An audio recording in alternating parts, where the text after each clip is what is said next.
कुछ लोग इस मई के महीने में एक नया इतिहास लिखने वाले हैं, जबकि कुछ लोग बर्बादी की ओर बढ़ रहे हैं, जिनके जीवन में धर्म और आस्था नहीं है, जो हर कार्य में केवल मनमानी करना चाहते हैं, जिनकी सोच केवल अपनी तक सीमित है और जिनका विश्वास ईश्वर से हट चुका है। उनके लिए यह समय कठिन होने वाला है, क्योंकि उनके जीवन में पिशाच योग सक्रिय हो चुका है। यह पिशाच योग शनि और राहु के संयोग से बनता है। यह योग दो तरह से असर करता है, या तो व्यक्ति को अत्यंत ऊंचाई तक पहुंचा देता है, अथवा उसकी ऊर्जा इतनी तीव्र हो जाती है कि वह स्वयं के जीवन में विस्फोट ला देता है। ऐसे में जो लोग धर्म, आस्था और सन्मार्ग का साथ लेते हैं, वे इस योग से शक्ति लेकर जीवन में तरक्की कर सकते हैं। इस मई महीने में कुछ विशेष ऊर्जा सक्रिय है और इसी वजह से आज हम आपको एक अत्यंत प्रभावशाली उपाय बता रहे हैं। यह उपाय आपको इस महीने केवल एक बार प्रतिदिन करना है। एक विशेष वस्तु को पानी में मिलाकर पीना है। जिस दिन आप यह करेंगे, उसी दिन से आपको अंतर दिखाई देने लगेगा। आपके जीवन में सकारात्मक ऊर्जा का संचार होगा और आपको खुद यह फर्क अनुभव होगा कि यह कितना शक्तिशाली है। साथ ही इस वीडियो के माध्यम से हम आपको आने वाले कुछ दिनों में घटने वाली 3 नकारात्मक घटनाओं के संकेत भी देने जा रहे हैं, जिससे आप पहले से ही सजग हो सकें। इसके साथ ही एक अत्यंत शुभ योग का भी संकेत मिलेगा, जो आपकी राशि और कुंडली के अनुसार आपके जीवन में एक महत्वपूर्ण अवसर लाएगा। आपको एक विशेष क्रिया के बारे में बताया जाएगा जो गुरु ग्रह को सक्रिय करती है। चाहे आपकी कुंडली में गुरु किसी भी भाव में बैठा हो, यह क्रिया उसे शुभ फल देने के लिए प्रेरित करेगी। गुरु स्वभाव से सकारात्मक होता है, लेकिन जब वह नकारात्मक ग्रहों के प्रभाव में होता है या पाप भाव में स्थित होता है, तो उसकी शक्ति अवरुद्ध हो जाती है। यह उपाय उस अवरुद्ध शक्ति को मुक्त करने का कार्य करेगा। इस उपाय के साथ साथ आप यह भी अनुभव करेंगे कि आपके मन में शांति आने लगी है, आपके पारिवारिक संबंध सुधरने लगे हैं, प्रेम और दाम्पत्य जीवन में सामंजस्य बढ़ रहा है और धन लक्ष्मी की ऊर्जा आपके जीवन की ओर खींच रही है। यह सब गुरु की कृपा का प्रभाव है, क्योंकि गुरु को भगवान नारायण का ही रूप माना गया है और नारायण की कृपा से ही माता लक्ष्मी का आगमन होता है। आपसे अनुरोध है कि इस जानकारी को ध्यान से समझें और प्रयोग में लाएं। कभी कभी वीडियो का समय सीमित होता है, इसलिए जानकारी संक्षिप्त में दी जाती है, लेकिन यदि आप पूरी श्रद्धा से इस पर अमल करेंगे तो इसका लाभ निश्चित रूप से मिलेगा। हर बात को अपने जीवन में उतारना है और फर्क कुछ ही दिनों में स्पष्ट रूप से दिखाई देने लगेगा। यह कार्यक्रम अत्यंत महत्वपूर्ण है, इसे मन में बैठा लीजिए।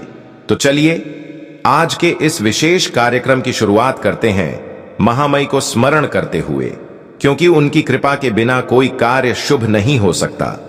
आज जब नवरात्रि का समय चल रहा है, तब ऐसा माना जाता है कि महामई स्वयं इस पृथ्वी पर विराजमान होती हैं और अपने भक्तों के कर्मों को देखती हैं, कौन उनकी सेवा कर रहा है, कौन नहीं। तो आइए पूरे श्रद्धा भाव से कमेंट बॉक्स में लिख डालिए, जय मां भद्रकाली कृपा करो महामई, और इस भावना के साथ कहिए कि मैं भी माई के परिवार का हिस्सा हूं। यही वह अवसर है जब मन, वचन और कर्म से माता के परिवार का हिस्सा बना जाए। अब ध्यान से सुनिए। इस समय ब्रह्मांड में कुछ विशेष ग्रह स्थितियां सक्रिय हैं। कुछ ही दिनों के भीतर आपके जीवन में 3 नकारात्मक घटनाएं घट सकती हैं। यह चेतावनी है, डराने के लिए नहीं, बल्कि आपको पहले से जागरूक करने के लिए। पहली घटना किसी प्रकार की दुर्घटना हो सकती है। यह वाहन दुर्घटना से लेकर अचानक किसी जगह गिरने या चोट लगने तक हो सकती है। कभी कभी यह कोई गंभीर बीमारी के रूप में भी प्रकट हो सकती है, ऐसी बीमारी जो आपको डॉक्टर या अस्पताल के पास ले जाए। यह इसलिए हो सकता है क्योंकि सूर्य, शनि और राहु की स्थिति इस समय कुंडलियों में विशेष प्रभाव डाल रही है। सूर्य और शनि परस्पर शत्रु हैं, लेकिन शनि और राहु की मित्रता है, और जब राहु सूर्य को प्रभावित करता है तो जीवन की दिशा अचानक बदल जाती है। एक फोन कॉल, एक खबर, एक घटना जो कुछ ही क्षणों में पूरे दिन को उलझा देती है, उसका संकेत यही ग्रह स्थिति देती है। आपको इस समय बेहद सजग रहना है। वाहन सावधानी से चलाएं, भीड़ भाड़ वाले इलाकों में ध्यान रखें और अपनी सेहत पर विशेष नजर रखें। पेट संबंधी परेशानी, गले का संक्रमण या छाती में भारीपन जैसी समस्याएं इस समय आम हो सकती हैं। इसलिए किसी भी लक्षण को नजरअंदाज न करें, तुरंत उसका ध्यान रखें। ध्यान रखिए, हादसे सिर्फ लापरवाह लोगों के साथ होते हैं। जो सतर्क होता है उसका मार्ग स्वयं भगवान भी सुरक्षित कर देते हैं। जैसे रेलवे स्टेशन पर लिखा होता है, झेबख्तरों से सावधान, ताकि आप पहले ही सचेत हो जाएं। वैसे ही ये खगोलीय चेतावनियां भी हमें सतर्क रहने का अवसर देती हैं। तो ऐसा नहीं है कि यदि ग्रहों की स्थिति कह रही है कि कुछ गलत होगा तो वह अनिवार्य रूप से होकर ही रहेगा। नहीं, यदि आप समय रहते सतर्क हो जाएं तो उस अनिष्ट से बचा भी जा सकता है। इसलिए डरने की नहीं, जागरूक और सावधान रहने की आवश्यकता है। पहली बात, यह जो संकेत मिल रहे हैं उसका दूसरा बड़ा असर यह होगा कि आपका पैसा आपके हाथ से फिसल सकता है। और यह नुकसान 3 प्रमुख तरीकों से हो सकता है। पहला तरीका स्वास्थ्य से जुड़ा हुआ है। अचानक कोई बीमारी, कोई संक्रमण या बड़ा मेडिकल खर्च आपके सामने आ सकता है, जिससे आपका आर्थिक संतुलन बिगड़ सकता है। दूसरा तरीका, कोई करीबी व्यक्ति आपसे मदद मांग सकता है। वह उधार या सहायता के रूप में आपसे पैसे ले सकता है। यहां आपको अपने विवेक का उपयोग करना है। यह परखना है कि वह व्यक्ति पहले आपके साथ कैसा व्यवहार करता रहा है। क्या पहले कभी उसने पैसे लेकर लौट आए नहीं, या कोई कड़वाहट रही है? ऐसी स्थितियों में भावुक होने की जगह संयम से काम लीजिए। तीसरा तरीका, कोई नया निवेश का सुझाव या मौका आपके सामने आ सकता है जो बहुत आकर्षक लगेगा। यह कोई नया व्यापार हो सकता है, कोई स्कीम या ऑफर हो सकता है जिसमें कम समय में अधिक लाभ का वादा किया गया हो। लेकिन ऐसे समय में यही सलाह है कि कम से कम 15 मई तक कोई भी आर्थिक निवेश न करें। कोई भी नया आर्थिक निर्णय लेने से बचे। इस अवधि में अपने धन को सुरक्षित रखने का एक अनुभूत उपाय है प्रतिदिन मंदिर में जाकर प्रभु के सामने श्रद्धा से प्रणाम करना और वहां की दान पेटी में अपनी सामर्थ्य अनुसार छोटी राशि अर्पण करना। यदि यह संभव न हो तो मंदिर से लौटते समय बाहर बैठे किसी अपाहिज, वृद्ध या असहाय व्यक्ति को दैनिक रूप से कुछ अर्पण करें, चाहे वह 5 रुपये हो या 10 रुपये। यह केवल दान नहीं है, यह एक ऊर्जात्मक विनिमय है जो आपके धन की रक्षा करेगा और उसकी वृद्धि के द्वार खोलेगा। ध्यान रखिए, बात राशि की नहीं, भावना की है। यह जो आप 10 से 15 दिनों तक नियमित रूप से करेंगे, यह आपके भीतर ऐसी ऊर्जा जागृत करेगा जो ब्रह्मांड के नियमों को सक्रिय कर देगी। जब आप खुले हाथ से देंगे तो वही हाथ ब्रह्मांड भर देगा। यदि आप मुट्ठी बंद रखेंगे तो आपके भीतर जो है वही सूख जाएगा। कभी गौर किया है, जब हम कुछ मांगते हैं तो हाथ खोलकर मांगते हैं, न कि मुट्ठी भींचकर। यही संकेत है, देने वाला तभी देता है जब लेने वाले के हाथ खुले हों। तो इस नियम को जीवन में अपनाइए। यह सरल उपाय केवल आर्थिक स्थिति को नहीं सुधारता, बल्कि अनावश्यक और अकस्मात खर्चों से भी बचाता है। याद रखिए, यह कोई व्यापारिक फार्मूला नहीं, बल्कि एक आध्यात्मिक नियम है। देने से ही मिलता है और सच्चे भाव से दिया गया दान कई गुना होकर लौटता है। नेगेटिव एनर्जी आपके धन को नुकसान नहीं पहुंचा पाएगी यदि आप सही समय पर उचित निर्णय लें। लक्ष्मी जी का स्वभाव चंचला है, यानी वह स्थिर नहीं रहती, गतिशील रहती हैं। इसलिए अगर आप अपना पैसा कहीं बंद करके रखेंगे, उसे चलन में नहीं लाएंगे, तो वह ऊर्जा जड़ हो जाएगी। लेकिन जब आप प्रतिदिन थोड़ी थोड़ी राशि शुभ कार्यों में लगाते हैं, जैसे दान, पूजा, भक्ति या सेवा में, तो वह धन न केवल शुभ फल देता है, बल्कि उसका प्रवाह बना रहता है, जिससे लक्ष्मी जी प्रसन्न होती हैं। आप इस नियम को अपनाइए और स्वयं अनुभव कीजिए। जब लक्ष्मी जी मुस्कुराती हैं तो जीवन में समृद्धि स्वाभाविक रूप से प्रवेश करती है। अब तीसरे अनिष्ट की बात करते हैं। यह अनिष्ट भावनात्मक है, मानसिक संघर्ष और संबंधों की उलझन से जुड़ा हुआ है। आने वाले कुछ दिनों में आप किसी अपने व्यक्ति, परिवार के सदस्य, मित्र या सहयोगी के साथ किसी विवाद में पड़ सकते हैं। यह विवाद अचानक होगा, उकसाया जाएगा और उसमें ऐसा कुछ कहा जा सकता है जो आपको भीतर तक आहत कर दे। आपकी दुखती रग पर हाथ रखा जाएगा। ऐसे समय में सबसे बड़ी साधना है मौन, स्वयं पर नियंत्रण। जवाब न देना ही सबसे बड़ा उत्तर होगा। याद रखिए, जब कोई हमें पीड़ा देता है, हमारा अपमान करता है और हम उसका उत्तर नहीं देते, तो हमारी आत्मा की पीड़ा एक आह बनकर निकलती है, जिसे ऊपर वाला तुरंत सुनता है। और जब वह सुनता है तो उत्तर भी वही देता है, और वह उत्तर न्यायपूर्ण होता है। इसलिए स्वयं पर नियंत्रण रखिए, क्रोध न कीजिए, बात को वहीं रोक दीजिए। ऊपर वाले की लाठी में आवाज नहीं होती, लेकिन उसका असर निश्चित होता है। किसी ने आपको ठेस पहुंचाई है तो उसका परिणाम वह स्वयं कुछ ही समय में भोगेगा। अब बात करते हैं एक विशेष अवसर की। यह अवसर विपरीत ग्रह स्थिति के बावजूद आपके पक्ष में काम कर सकता है, बशर्ते आप धर्म की शरण लें। जब अनिष्ट समय चल रहा हो तो केवल एक ही उपाय है, प्रभु की चरणों में समर्पण। यह समय हनुमान जी की भक्ति का है।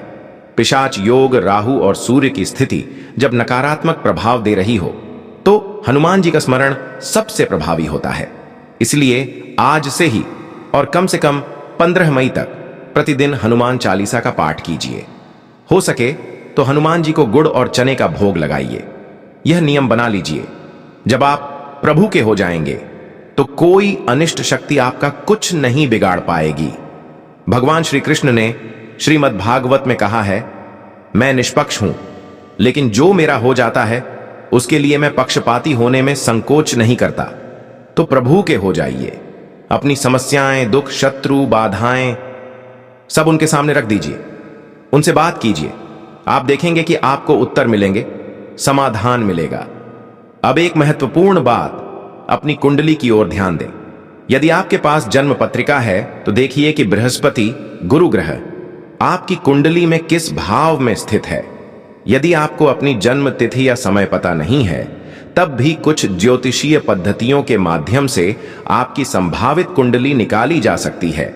लेकिन आज की जानकारी के लिए हम यह मानकर चलते हैं कि आपकी पत्री उपलब्ध है। अगर गुरु लग्न भाव में है तो वह दिशा पूर्व मानी जाएगी, सप्तम भाव पश्चिम होगा, दशम भाव दक्षिण और चतुर्थ भाव उत्तर। इस प्रकार से आप समझ सकते हैं कि आपकी कुंडली में कौन सी दिशा किस भाव से संबंधित है। इससे यह भी जाना जा सकता है कि आपकी ऊर्जा का प्रवाह किस दिशा में अधिक है और कहां से बाधाएं आ सकती हैं। उन्हें एक कागज पर नोट कर लीजिए। लग्न भाव को पूर्व दिशा मानी जाती है, सप्तम भाव पश्चिम दिशा है, दशम भाव दक्षिण दिशा है और चतुर्थ भाव उत्तर दिशा। अब आप अपनी कुंडली को देखिए और समझिए कि गुरु आपकी कुंडली में किस भाव में स्थित हैं। यदि गुरु सप्तम भाव में हैं तो गुरु की दिशा पश्चिम हुई। यदि दशम भाव में हैं तो दक्षिण दिशा। यह दिशा ज्ञान महत्वपूर्ण है, क्योंकि आपको अपने घर में भी उसी दिशा में ऊर्जा जागृत करनी है, जिससे जीवन में सकारात्मक बदलाव शुरू हो सके। अब आपको एक सरल और प्रभावशाली उपाय करना है, जिससे गज केसरी योग का प्रभाव आपके जीवन में उत्पन्न हो सके। इसके लिए आपको एक कांच का कटोरा लेना है, उसमें शुद्ध जल भरिए, एक पीले रंग का पुष्प उसमें डालिए और एक चांदी का सिक्का उसमें रखें। साथ ही उस जल में हल्दी की एक छोटी सी चुटकी डालिए। यदि आपके पास केसर हो तो केसर डाल सकते हैं। इस क्रिया के पीछे गहरा ज्योतिषीय कारण है। कांच और जल दोनों चंद्रमा का प्रतीक हैं। पीला पुष्प और हल्दी गुरु ग्रह का प्रतीक है। जब गुरु और चंद्रमा का संयोग होता है तो गज केसरी योग बनता है, एक ऐसा योग जो मानसिक शांति, आत्मिक संतुलन और आर्थिक स्थिरता प्रदान करता है। अब आप जिस दिशा में आपकी कुंडली में गुरु स्थित हैं, उसी दिशा में अपने घर में यह कटोरा रखें। इसे ढकना नहीं है। रोज इस जल को मुख्य द्वार के बाहर सिंचित कर दीजिए और नया जल, पुष्प और हल्दी उसी तरह फिर से भर दीजिए। यही प्रक्रिया प्रतिदिन करें और आप स्वयं अनुभव करेंगे कि मानसिक रूप से स्थिरता, प्रसन्नता और घर में सकारात्मक ऊर्जा का संचार हो रहा है। इसके साथ ही रात को सोने से पहले एक कांच या तांबे का पात्र लें, उसमें जल भरें, तुलसी का एक पत्ता, एक इलायची और जरा सी हल्दी डाल दें। इस पात्र को अपने सिरहाने रखें। सुबह उठकर यह जल पिएं, इलायची और तुलसी को चबा लें। यह उपाय आपके चंद्रमा, शुक्र और गुरु तीनों को बल प्रदान करेगा। जो व्यक्ति गुरु को बलवान कर लेता है उसकी कुंडली में बाकी दोष स्वतः शांत हो जाते हैं। नहाने के जल में भी प्रतिदिन हल्दी की एक चुटकी मिलाकर स्नान करें, कम से कम 15 तारीख तक।